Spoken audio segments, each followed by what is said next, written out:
నగరి నియోజకవర్గం నుంచి ఎందరో ఉద్దండ నేతలు ప్రాతినిధ్యం వహించారు. 2014లో సీనియర్ నేత ముద్దు కృష్ణమనాయుడిని ఓడించి రోజా సంచలనం సృష్టించారు. అలాగే అసెంబ్లీలో అడుగు పెట్టాలన్న తన కల నెరవేర్చుకున్నారు. ఇక గత ఎన్నికల్లో ముద్దు కృష్ణమనాయుడు కుమారుడు భాను ప్రకాష్ పై పోటీ చేసి మరోమారు రోజా విజయం సాధించారు. ఇప్పుడు ముచ్చటగా మూడోసారి గెలుపు కోసం రోజా కృషి చేస్తున్నారు. అయితే ఈసారి రోజా గెలుపు అంత సులువు కాదని నగరి ప్రజలు అంటున్నారు. ముఖ్యంగా సొంత పార్టీ క్యాడర్ నాయకులే రోజాని ఓడిస్తామని అంటున్నారు. ఇదే ఆమెకు మైనస్ అవుతుంది. నగరి నియోజకవర్గంలో నగరి, పుత్తూరు, నిండ్ర, విజయపురం, వడమాలపేట మండలాలున్నాయి. ఇందులో నగరి, పుత్తూరులో 2 పార్టీలు పోటాపోటీగా తలపడతాయని ప్రజలు చెబుతున్నారు. అయితే నిండ్ర, విజయపురం, వడమాలపేట మండలాల్లో ప్రజలు మాత్రం రోజాకి వ్యతిరేకత ఉందని స్పష్టం చేస్తున్నారు. ప్రభుత్వ పథకాలు అందుకున్న రోజా మీద వ్యతిరేకత వైసీపీకి మైనస్ అవుతుందని చెబుతున్నారు. అలాగే నగరిలో భూదందాలు, అవినీతికి అడ్డు అదుపు లేకుండా పోయిందని, అదే రోజాకి మైనస్ అని చెబుతున్నారు. ఇక మంత్రి రోజా ఇద్దరు సోదరుల పెత్తనంపై విమర్శలు ఉన్నాయి. అలాగే రోజా మండలానికో వ్యక్తిని నియమించి వారికే ప్రాధాన్యత ఇస్తూ క్యాడర్ని పట్టించుకోకపోవడం కూడా రోజాకి నెగిటివ్గా మారిందనేది స్థానిక ప్రజల మాట. గత 2 ఎన్నికల్లో మంత్రి రోజాను గెలిపించిన వారే ఇప్పుడు తిరుగుబాటు చేయడం కూడా రోజా విజయ అవకాశాలని దెబ్బతీసే ఛాన్స్ కనిపిస్తుంది. మంత్రికి వ్యతిరేకంగా మండలానికి ఓ నేత తయారు కావడం క్యాడర్ని కూడా గందరగోళానికి గురిచేస్తుంది. వడమాలపేట జెడ్పీటీసీ సభ్యుడు సురేష్ రెడ్డి, శ్రీశైలం ఆలయ పాలక మండలి చైర్మన్ చక్రపాణి రెడ్డి, రైతు సంఘం నాయకులు లక్ష్మీపతిరాజు, ఈడిగా కార్పొరేషన్ అధ్యక్షులు శాంతి రోజాకి వ్యతిరేకంగా గ్రూపు కట్టారు. అలాగే నియోజకవర్గంలోని 5 మండలాల నేతలు ఆమెకు వ్యతిరేకంగా ఉన్నారు. అసలు రోజాకి టికెట్ వద్దని అన్నారు. అయితే జగన్ మాత్రం రోజాకి టికెట్ ఇచ్చారు. ఈ పరిస్థితుల్లో రోజాకి అసంతృప్త నేతలు ఏ మేరకు సహకరిస్తారు అనేది కీలకమే. వైసీపీలో గ్రూప్ రాజకీయాలే టీడీపీ అభ్యర్థి గాలి భాను ప్రకాష్కి గెలిపిస్తాయని ఇక్కడి ప్రజలు చెబుతున్నారు.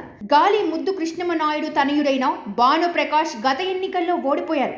ఆ సానుభూతితో పాటు తన తండ్రి అనుచర వర్గం ఆశీస్సులు, టీడీపీ ఓటు బ్యాంకుతో ఈసారి నగరిలో గెలుస్తామని భాను ప్రకాష్ ధీమా వ్యక్తం చేస్తున్నారు.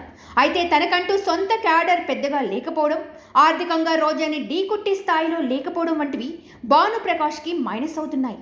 అయితే రోజాపై ఉన్న వ్యతిరేకత ఈసారి రోజాని ఓడించాలని టీడీపీ పట్టుదలగా ఉండటం భాను ప్రకాష్కి కలిసి వస్తున్నాయి. మంత్రి రోజా నమ్ముకున్న పార్టీ వారిని కాదని, కొందరికి కొమ్ము కాస్తూ వచ్చారని, ఆమెకు సపోర్టు చేసేది లేదని వైఎస్ఆర్సీపీ స్థానిక నాయకులు చెబుతున్నారు. నియోజకవర్గంలో 5 మండలాలు ఉండగా అన్ని మండలాల నుంచి రోజాకి వ్యతిరేకత ఉంది. అయితే రోజాను వ్యతిరేకిస్తున్న వారంతా మాజీ ఎమ్మెల్యే రెడ్డి వారి చెంగారెడ్డి వర్గానికి చెందిన వారని చెబుతున్నారు. వారు రోజాను వ్యతిరేకిస్తున్నారే కానీ పార్టీ మారే అవకాశాలు లేవు. ఇది రోజాకి ప్లస్ మైనస్ కావచ్చు. ఎందుకంటే వారంతా జగన్ కావాలని కోరుకుంటున్నారు. జగన్ కావాలంటే రోజాని గెలిపించాలని జగన్ కోరవచ్చు. ప్రచార సమయంలో జగన్ అసంతృప్తుల్ని బుజ్జగించగలిగితే అది రోజాకి ప్లస్ అవుతుంది. అలా కాకుండా సొంత పార్టీలోనే ఉండి రోజాను వ్యతిరేకిస్తూ ఓట్లు వేయకపోతే రోజాకి ఇబ్బందికరమే. ఎందుకంటే టీడీపీ ఇక్కడ బలంగా ఉంది. 2014లో కేవలం 858 ఓట్లు, 2019లో కేవలం 2708 ఓట్లతో మాత్రమే వైసీపీ గెలిచింది. ఇలాంటి పరిస్థితుల్లో నియోజకవర్గంలోని 5 మండలాల్లోనూ వైఎస్ఆర్సీపీ నాయకుల నుంచి రోజాకి తీవ్ర వ్యతిరేకత రావడాన్ని బట్టి చూస్తుంటే గెలుపు సులువు కాదని స్పష్టమవుతుంది. ఇక ఇక్కడ తమిళ మెలియారిన్స్ ఓట్లు సుమారు 30,000 ఉన్నాయి. అలాగే ఎస్సీల ఓట్లు 30,000 ఉన్నాయి. ఆ ఓట్లు తమ వైపు తిప్పుకోగలిగితే విజయం ఖాయమని రోజా ధీమాగా ఉంది. అలాగే ఇక్కడ కాపు ఓట్లు 30,000 వరకు ఉంటాయి. కమ్మారెడ్డి సామాజిక వర్గాల ఓట్లు కాస్త తక్కువగానే ఉన్నాయి. అనేక సామాజిక వర్గాలకు చెందిన బీసీల ఓట్లు ఉన్నాయి. ఇక రోజా అంటే రాజకీయాల్లోకి కొత్తగా వచ్చినప్పుడు సినీ క్రేజ్ ఎక్కువగా ఉండేది. ఇప్పుడు ఆ పరిస్థితులు లేవు. ఇదే సమయంలో రోజా సోదరులపై వ్యతిరేకత రోజాకి మరిన్ని చిక్కులు తెచ్చిపెడుతుంది. ఇక ఇటీవల పుత్తూరు మున్సిపల్ చైర్మన్ పదవి ఇప్పిస్తామంటూ రోజా సోదరుడు 70 లక్షలు తీసుకున్నారంటూ వార్డు కౌన్సిలర్ ఆరోపించడం సంచలనంగా మారింది. నియోజకవర్గంలోని ప్రతి మండలంలోనూ సొంత పార్టీ నుంచే రోజాకు బలమైన ప్రత్యర్థులు తయారయ్యారు. గత 2-3 ఏళ్లుగా రోజాకు వ్యతిరేకంగా వీరంతా పోరాటం చేస్తున్నారు. వీరి సహకారం లేకుండా రోజా గట్టెక్కడమూ కష్టమే. ఇక చంద్రబాబు నుంచి పవన్ కళ్యాణ్ వరకు, అలాగే బాబు కుటుంబ సభ్యులపై రోజా తీవ్ర విమర్శలు చేశారు.